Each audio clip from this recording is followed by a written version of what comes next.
Egyptians were doing, I think they were the most advanced civilization that ever existed. That's what I think. This is, I mean, I'm out of line here for sure. Listen, if you're an archaeologist and you're pulling your hair out, I get it. But I don't think we can do what they did. I think if you just look at it for just the sheer dynamics, the volume of stone that they moved, the precision in which they built it, I really don't think we can do that. Just the symmetry of the faces of the statues is unparalleled, and they're immense. These are monstrously huge, perfectly symmetrical faces. Right. Their temples are insanely intricate with 20-ton gigantic stone blocks that were taken from a mountain 500 miles away. And no one has any idea how the fuck they got them. Nobody has any clue. No guesses. Right. There's some guesses about, oh, maybe the river system was different back then.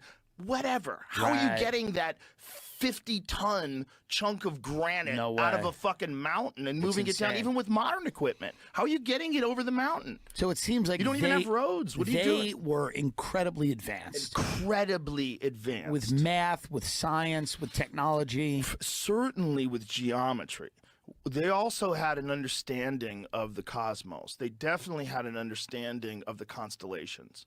And that's one of the reasons why the fringe theory is that the Sphinx is way older than what they have it currently dated at, was like 2,500 BC, which is still crazy old, right? Right. But what they think is it's probably older than that, maybe even 10,000 or 30,000 years old. And that at these times in whenever the calendar is aligned properly, whatever the year is, it's like exactly where a lion would be staring the constellation Leo.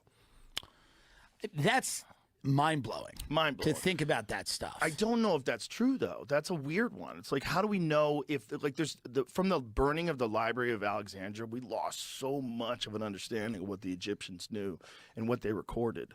So there's a lot of weird speculation amongst Egyptologists. Like, they look at they have hieroglyphs that show kings that go back 40,000 years. Right. And they look at that as myth. But so it gets to a certain time and they decide, okay, now this is Tutankhamun, this is Ramses. Are we talking about kings. Biblical times, or even we're predating that? So we're really predating the biblical times. If they're correct, if these hieroglyphs are real, instead of like saying that they're myth because they're talking about kings that ruled the earth 40,000 years ago when we decided that those people back then were primitive. But if they're right, and if it only existed in a few places on earth, well, that makes sense. Right. That's how it is now. You can go right now. You can go to the Amazon. You see people living like they lived thousands of years ago. Right. And then you can see someone here get hit by a car because they're looking at their phone. That's right. You know, it's like they're both existing at the same time. I think that's probably always been the case with people. There's always been like people that live in Siberia, these nomadic tribal people that are very content just living the same way they've always lived.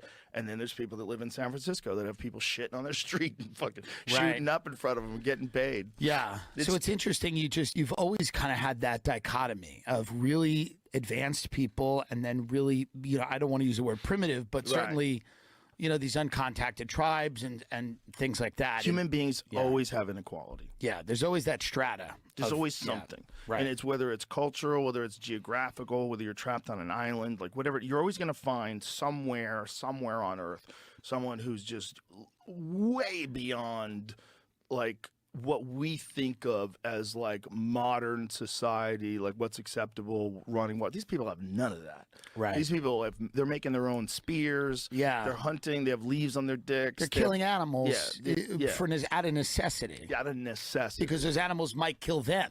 Yeah. Right. They know what leaves to take. Have you ever seen those people?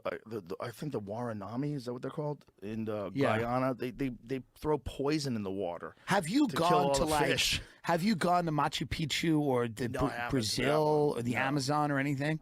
The only places that I've been to that are really, I just got back from Greece. Yeah. We did Greece this summer. That was amazing. Yeah. That's amazing. But you're talking like 2,500 years old.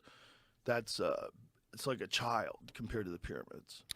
Yeah, it's really amazing antiquity and how old things are. Yeah. And then where the line is between what is myth and what is history, and trying to figure that out, which is it's very hard. I think that even the stuff that we think of as like the cradle of wisdom, like what happened in Greece when they were building the Acropolis and the Parthenon, and when they were where democracy came from, I think that is like a rebuilding of civilization. That's what I think. And I think if you can go back in a time machine, I bet if you could get to Egypt 25,000 years ago, I bet you'd be fucking blown away. I bet they had some very bizarre, technologically advanced society that had a different path they went down. So we went down the path of engines and computers, and but that doesn't mean that's the only way to invent technology. No, that's just the path that we've been on. If they had figured out some other stuff, they had figured out, if they had hundreds of thousands of years of time to really evolve and become modern humans, which is what we think now. They used to think that people were only around for like 50,000 years, like anatomically modern humans. But now they pushed it back to like 200,000 years ago, 300. It keeps going back further and further and further. So people really did live that long. Think about how quick we went from like 1800 to 2023. Yeah. Insane.